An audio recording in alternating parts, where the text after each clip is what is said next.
Purihin po ang Panginoon. So sa araw po na ito, atin pong pag-uusapan yung the Lord's Prayer. Okay, so ito po yung sinasabi sa Matthew chapter 6 verses 19 to 13. Our Father who is in heaven, hallowed be your name, your kingdom come, your will be done on earth as it is in heaven. Give us this day our daily bread, and forgive us our debts, as we also have forgiven our debtors. And do not lead us into temptation, but deliver us from evil. For yours is the kingdom, and the power, and the glory, forever and ever. Amen. Ito po ay pattern na tinuro mismo ng Panginoon para sa atin upang magkaroon tayo ng proper guide kung paano natin i-approach ang Diyos. At ang prior dito sa may Lord's Prayer ay binalaan tayo ng Panginoon sa dalawang mahalagang bagay. Una, wag na wag mong i-approach si God sa pamamagitan ng prayer ng mga pagani o ng mga pagano. So sa kanila, sa ang paganic prayer, gumagamit sila ng paulit-ulit na salita, yung tinatawag na incantation. Sa paniniwala na sa pamamagitan ng paulit-ulit na salita ay nabubuksan yung langit at nagkakaroon ng access yung mga tao sa Diyos. Hindi po ganon ang ating Diyos. At binabalaan din po tayo ng Panginoon whenever you approach God in prayer, we should remember that He is an omniscient God. Ang ibig sabihin, He is all-knowing. Alam niya na actually yung atin pong panalangin bago pa tayo lumapit sa Kanya in prayer. Okay, so wag natin pong kakalimutan yon. Wag natin kakalimutan yung mga mahalagang aspeto na siya ay banal, siya ay nasa langit, at tayo ay nasa lupa, na siya pong ating pagtutuunan sa araw na ito. Isa pa sa mga babala ng Panginoon na wag po nating i-approach si God doon sa may tinatawag na Pharisaic prayer. Alam naman po natin ng mga Pharisees, mga hypocrites po sila. At minsan, whether we admit it or not, nakikita natin yon sa mga hanay natin. Minsan kung mag-prayer, para bang tayo ay nagpipray na lamang for the ears of the people around us. Hindi po ganon. Dapat ang prayer must be sincere. It must be addressed directly sa Panginoon. Ang panalangin ay hindi po siya paramihan ng salita o pahabaan ng panalangin. Ngayon, ang ating pong pag-uusapan ngayon ay taliwas sa may common practice na nakikita natin at na-observe sa maraming mga Kristiyano na sa totoo lang, even sa mga public government, usong-uso yung hiraman ng invocation. Pag mayroong nag-conduct ng invocation at maganda yung invocation, hihingiin nila yung copy at para yun din yung content na gagamit nila pag sila ang nagkaroon ng slot sa invocation. So nakita po natin doon na wala na po yung sincerity ng prayer. Kasi ang prayer, it must be intimate and it must be personal. Yan po ay mga mahalagang aspeto ng panalangin. So pag ikaw ay nanghiram ng prayer, you just borrowed yung salita from other lips. At iyon po ay prayer ng mga hypocrites. Ang prayer ng mga hypocrites is designed para sa listeners, para sa mga ears ng mga tao sa paligid. Para yung mga tao sa paligid hahanga sa kanya, uy, ang ganda ng prayer niya. So hindi po ganon. Kaya nga, ang pinakamahalagang elemento ng panalangin, it must be sincere and it must be for the ears of God alone at hindi para sa mga tao sa paligid natin. Okay, so ito po yung ating paksa na pag-uusapan sa araw na to. Our Father who is in heaven, hallowed be thy name. Napaka-importante po ng talatang ito. Unang-una sa panalangin na to ay tinuturuan tayo ng Panginoon. Una, nais ng Diyos na maunawaan natin na kaya tayo may access sa Diyos. Kaya tayo nakapananalangin sa Kanya kasi inadapt tayo ng Diyos sa pamamagitan ni Kristo. Okay? At iyan po ay makikita natin sa Galatians chapter 4 verse 4 to 7 mamaya. So, at pinagkalooban tayo ng Holy Spirit upang tayo ay makapanalangin at makatawag sa Diyos ng Abba, Father. Matutunghayan din po natin yan mamaya. Ngayon, yung word na Our Father ay nire-recall yung ating mind na dapat kung tayo ay manalangin, it must be very intimate and it must be very personal. Kasi we have ang atin pong panalangin ay para sa personal God. Okay? So pangatlo, nais din ng Panginoon maunawaan natin yung bagamat tayo ay pinagkalooban ng Diyos ng karapatan na maging anak at makatawag sa Kanya ng Ama ko, but we should bear in mind na ang Diyos natin ay dakilang Diyos. Siya ay banal, siya ay nasa langit at tayo ay nasa lupa. Ang layo ng agwat ng tao sa Diyos. Ang Diyos ay banal at tayo ay makasalanan. So titignan natin na ang ating Diyos is holy, He is transcendent, He is and yet He is immanent. Ang Diyos natin is incomprehensible. Okay, so kaya nga wag nating ititreat si God as para bang human father lang, gaya ng ginagawa ng nakikita natin sa modern times ngayon. Sometimes, katulad yung teleserye na si Santino, ang address niya kay Jesus is bro. That is desecration. At meron pa ako narinig na ibang mga Kristiyano, ang tawag nila kay God is dad or pops. Alam niyo ba, bakit hindi po pwedeng tawagin si God sa mga ganung bagay, bagamat tinawag niya tayong mga anak at binigyan niya tayo ng karapatan na tawagin siyang tatay? Kasi yung mga title na yon, yung mga terms na yon ay para sa mga earthly fathers. We should be reminded that our God is in heaven. He is holy, separated from sinners. Wag nating ititreat si God na para siyang tao lang. Okay? At iyan yung ating pag-uusapan natin. So sa may verse din ito, ay nakikita natin yung ating dual relationship. Tayo ay tinanggap nga ng Diyos bilang mga anak niya at binigyan tayo ng karapatan na makatawag sa Kanya ng Ama ko sapagkat ipinagkaloob niya sa atin ang Panginoong Hesus at ang Espiritu Santo. And yet, wag nating kakalimutan na tayo ay creatures. At ang Diyos natin ay creator. Makapangyarihan siya. So dahil siya ay makapangyarihang Diyos at tayo ay alabok lang, we are dust before Him at dapat igalang natin yung kanyang kapangyarihan, yung kanyang majesty, yung kanyang sovereignty, yung kanyang total and absolute power, yung kanyang omniscience. So, wag nating kakalimutan yon na ang ating hininga ay nasa ilong lamang, nasa kanyang kamay ang ating mga buhay.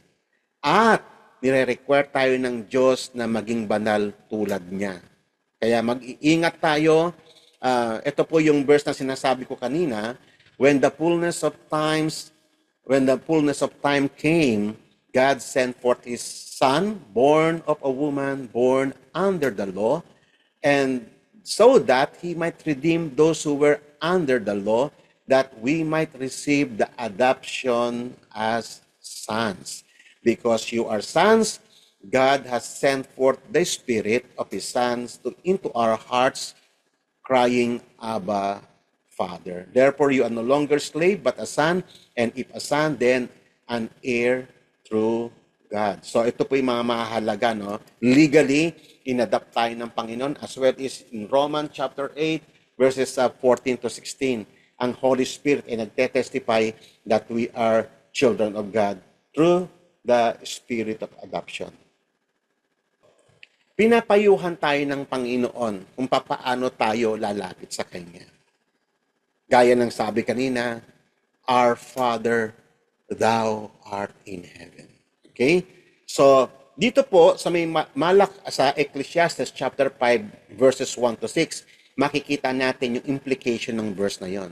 Ang sabi po rito, unang-una, guard your steps as you go to the house of God, and draw near to listen rather than to offer the sacrifice of fools. Bakit po mayroong sacrifice of fools? Bakit may mga ganun mga taong lumalapit sa Diyos? At ako minsan, nakikita ko ito na ang mga Kristiyano, dahil may maling orientation sa may prayer, akala niya, pag yung lumapit ka sa Panginoon, sabihin mo na lahat ang gusto mong sabihin, pero hindi po ganun sinasabi ng Bible, hindi ganun ang instructions ng Bible. Ang sabi sa atin ng Panginoon, guard your steps, mag-ingat ka, take precaution, kasi you are entering a holy place. Naalala niyo si Moses nung siya'y tinawag sa burning bush? Take off your shoes. Ang Diyos natin ay banal eh. Kaya pag ikaw ay banal, iingatan mo yung mga sasabihin mo sa kanyang harapan. Ilagay natin sa gantong perspective. Kayo nga sa harapan ni gobernador, sa harapan ni mayor, sa harapan ng presidente, sige nga paano kayo? Obserbahan nyo paano kayo magsalita. Diba? Ingat na ingat kayo. Piling-pili yung mga salitang sasabihin ninyo, ino-organize nyo muna sa minds ninyo, kailangan organize ka muna bago ka lalapit sa kanila. Hindi ba dapat ganun din ang ating ugali whenever we approach the God of heaven? Binabalaan tayo. Guard your steps as you go to the house of God and draw near to listen than to offer the sacrifice of fools. Maraming hangal, sa totoo lang. Sorry to say pero naobserbahan ko to. One time nga may nakita ko doon sa Facebook na isang lalaki, I don't know kung pastor yon. Actually, panahon yun ng pandemic, yung medyo lumuluwag na sa yung panahon ng pandemic. At binidyohan, may handaan, may lechon pa nga eh. Mababa lang yung table, nandoon sa table yung lechon, tapos yung nagpipray, nandoon sa harapan ng lechon. Ipagpipray niya lang yung food, Grabe yung prayer niya, kung saan nakarating to the top of his voice, nang gagalaiti pa siya. Talaga namang yung lawa niya, tersikan, ang haba-haba ng prayer niya, samantalang magpipray lang siya for the food. Yung mga tao, sa halip na sana makikinig doon sa spirit ng prayer, yung mga tao nakadilat na yung mga mata, tinitignan siya, kaya tinitignan yung lechon kasi lahat ng laway niya, nandun na sa may lechon. Panahon pa naman ng pandemic yon. At aminin natin mga kapatid, maraming ganon sa mga Kristiyano. Ako mismo personally, na-observe ko yon many times. Kaya nga uulitin ko, ang panalangin, hindi po siya pahabaan ng prayer. Actually, pipiliin mo yung mga sasabihin mo, ino-organize mo na ito bago ka lalapit sa Panginoon. Huwag mong i-approach si God ng mindless prayer. Okay? Ang sabi rito, for they do not know that they are doing evil. Evil po yun. Hindi po si Pastor Jess ang nagsasabi niyan. Binabasa ko lang po sa inyo ang scriptures. Kung tayo po ay may takot sa Panginoon, we have to listen to the voice of God. Okay? Verse 2, do not be hasty in words. Gaya po ng sabi ko sa inyo.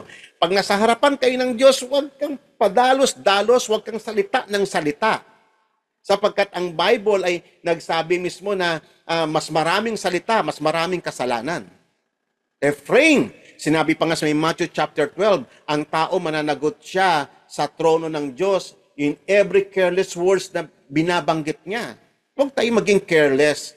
Huwag tayong maging reckless pag tayo nasa harapan ng Panginoon. Huwag tayong maging fool na sinasabi ng Panginoon. Okay? Do not be hasty in word or impulsive in thought. Padalos-dalos. Alam naman siguro ninyo yung words na yan. Impulsive. Okay? To bring up a matter in the presence of God. Yung hindi ka sure. Kasi one time, meron akong nagpipray sa grupo sa Zoom meeting. May na-meet ako na iba't ibang mga pastors. Meron doon assign ng prayer. Ang haba-haba ng prayer niya. Opening prayer lang, halos umabot ng 30 minutes. 30 minutes. Halos. Opening prayer lang yon. So kinain niya na yung oras, yung limited time ng oras, kinain niya na. Yung mga pinagpipray niya doon, kahit na yung mga unnecessary, minsan yung prayer niya paulit-ulit na lang. Kasi nga, bakit ganon yung mga Kristiyano manalangin? Kasi ganon sila na-orient sa mga churches nila. Where in fact, in the Bible, hindi ganun ang tinuturo sa atin. Ang sinasabi, do not be hasty in word or impulsive in thought to bring up a matter in the presence of God. Huwag kang mangangako agad-agad sa Panginoong Diyos na hindi ka naman sure. Huwag mong bubulahin ng Panginoon. Ayaw ng Diyos yung mga ganon. Ayaw ng Diyos yung mayabang, yung palalo na parabang nagyayabang ka sa harapan ng Diyos. Ayaw ng Diyos yon. We must treat Him holy. We must treat Him as an omniscient God na alam niya ang lahat ng bagay. Okay? So, kaya ko po ito pa ulit-ulit na sinasabi kasi para maintindihan natin yung importance ng panalangin. At huwag tayong mag-fall in the same error na ginagawa ng maraming mga Kristiyano. For God is in heaven and you are on earth. Amen po ba? Siya ay nasa langit, tayo ay nasa lupa, siya ay banal at tayo makasalanan and we are very prone sa evil. Kaya nga ang payo rito, let your words be few. Let your words be few. Hindi paramihan ng prayer ito. Hindi ito paramihan ng mga salita. Hindi ito yung pahabaan. Ang Bible, binigyan tayo ng mga prayers, mga sample ng prayer nila King David, nila King Solomon. Nakita natin, bagamat mahaba yung sinasabi nila, pero may sense. Nandoon yung mataas na pitagan sa Diyos. At piling-pili yung mga salitang sinasabi nila. Hindi katulad sa panahon ngayon na nawi-witness natin sa maraming mga Kristiyano. Paulit-ulit parang bubbling. Parang repetitive prayer. Mga mindless prayer. Sorry po ha, pero ito po ay sinasabi ko just to tell you the truth. Okay? To warn us upang magkaroon tayo ng pitagan sa harapan ng ating Diyos. Do not let your speech cause you to sin, and do not say in the presence of the messenger of God that it was a mistake. Amen. Amen po ba? Huwag niyong sasabihin na gano'n. Sorry, Lord, kasi ganto. No. Once na ikaw ay nagbitiw ng mga salita sa harapan ng Panginoon, tatandaan ninyo, ina-account yun ng Diyos. Every careless word that proceed out of the mouth of man shall be accountable in the day of judgment. Sinabi mismo ng Panginoong Hesus yan sa Matthew chapter 12. Kaya nga sabi ng Panginoon, why should God be angry on account of your voice and destroy the work of your hands? Amen? Tatandaan natin, ang Diyos natin ay banal. Ang Diyos natin wala siyang pangangailangan. Actually, hindi niya tayo kailangan. Yan po yung sinasabi ng Acts chapter 17 to verse 25. Nor he is served by human hands as though he needed anything, since he himself gives to all people life and breath of all things. Alam ng mga godly man yan sa may Bible, ang Diyos ay walang pangangailangan. Tayo ang may pangangailangan sa Kanya. Kaya nga, sabi po ng verse nito, ng Psalms 111, verse 9 to 10, holy and awesome in His name. Tandaan po natin yan. At sinabi rito, the fear of the Lord is the beginning of wisdom, and a good understanding have all those who do His commandment. Maganda yon na magkaroon tayo ng takot sa Diyos as we approach Him in prayer. Okay? Another verse is from Exodus chapter 20. Bakit po maging maingat tayo, especially when we pray? Kasi alam niyo po ba tayo, we always mention the name of God.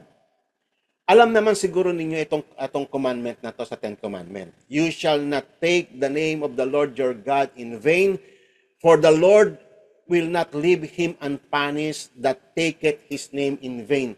Alam niyo ba mga kapatid, kung sino ang most guilty sa verse na ito, sa commandment na to? Christians. Karamihan pastor. Karamihan yung mga tumatay sa may pulpit na minimension yung pangalan ng Diyos nang padalos-dalos, nang hindi pinag-iisipan kung ano yung kanyang sinasabi ba kung tama. Rampant sa church. Ako nakita ko ito, no? Rampant. Kahit sa Manila, nakita ko ito. Yung may mga Kristiyano na parang prophetic ang dating na sabi ng Panginoon. Wala namang sinasabi ang Panginoon. Guni-guni niya lang 'yon. Hindi po ako nagsasabi niyan. Basahin niyo po 'yang sa aklat ng Ezekiel. Basahin niyo po 'yang sa aklat ng Jeremiah. Ang dami mga false prophet, blatant na gamitin yung pangalan ng Diyos sa walang katotohanan. Mag-ingat po tayo, matakot po tayo. Ang Diyos natin banal, ang pangalan niya ay banal. Holy and awesome is His name. And we should stand in awe of Him whenever we approach Him in His most holy presence. Amen? At ang Diyos ay nagbabala sa atin. Okay? So, wag po natin gamitin ang pangalan ng Diyos ng walang katuturan. Kung tignan mo kapatid, kung guni-guni mo lang yan, o talagang, kasi ang Diyos pag nagsalita, malinaw yan.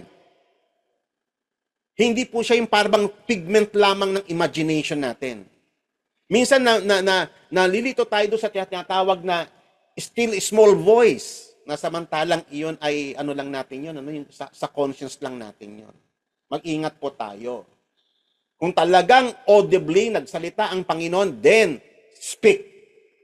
Pero pag guni-guni mo lang yan, refrain from taking the name of God in vain, kasi hindi malulugod sa iyo ang Panginoon. And the Lord, we are being warned by God not to blaspheme or profane His holy name. Okay. So lastly, if you are not careful to observe all the words of this law which are written in this book, to fear this adored and awesome name, the Lord your God, then the Lord will bring extraordinary plagues on you and your descendants, even severe lasting plagues and miserable and chronic sicknesses. Ito po yung mga babala ng Panginoon. Okay? So, I pray nakatulong po sa inyo ng kahit na maikli ang ating panalangin, nawa tayo ay ma-rebuke, tayo ay maituwid sa anumang mga mali natin na aspeto ng panalangin. Pagpalain po kayo ng Panginoon, tayo po'y dumako sa panalangin. Ama, we thank you, Father God, and we honor your name, and we fear your holy name.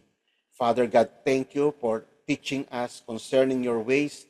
Tinuturuan mo kami, O Lord God, na matakot sa iyo at manalangin ng naaayon sa iyong kalooban. That you are in heaven and we are on earth, and we should revere your holy name. For you are a great God, an omniscient God, an infinite God. Ikaw walang pangangailangan. Ang pag-ibig mo sa amin ay hindi nagmamali. Lord, patawarin mo po ang iyong bayan sa mga padalos-dalos na panalangin. Mga mindless prayers, O God, repetitive prayers, O Lord, paganic prayer, mga pharisaic prayer, O Lord God. Lord, teach us to pray ng tama so that, O Lord God, pagpalain mo kaming lahat. Malugod ka sa aming lahat. Thank you, Father God, for the opportunity you have given me to speak your words, O God, dito po sa Church ng Gia. May you bless them and prosper them, Father God, in the mighty name of our Lord Jesus Christ and Savior. Amen. God bless you all.